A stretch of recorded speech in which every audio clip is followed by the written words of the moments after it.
পর্যন্ত আর আসি না। দেখলাম যে 2-3 আম খাইতে রয়েছে গাছে, দৌড় ধরে দেখতাম, যে পালাই উঠতাম, উঠিয়া আম খাইতে আসতাম। সেই দিনের আমি কি বর্তমানে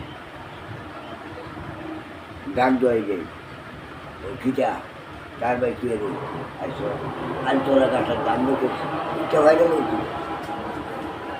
আর গাছে চলে যখন গেলে ওই হালার করে হালাই নিয়ে আমরা ঈদে দিয়ে হয়ে গেল সাইজ খেয়াল রাইস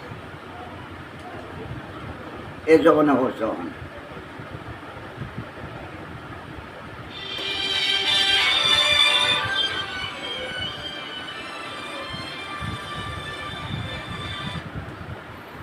খাইছিনি তোমরা আগিলা যোগের আমের মিষ্টিটা খাইছি নঙ্কা অন্য খবর দিলাম তারে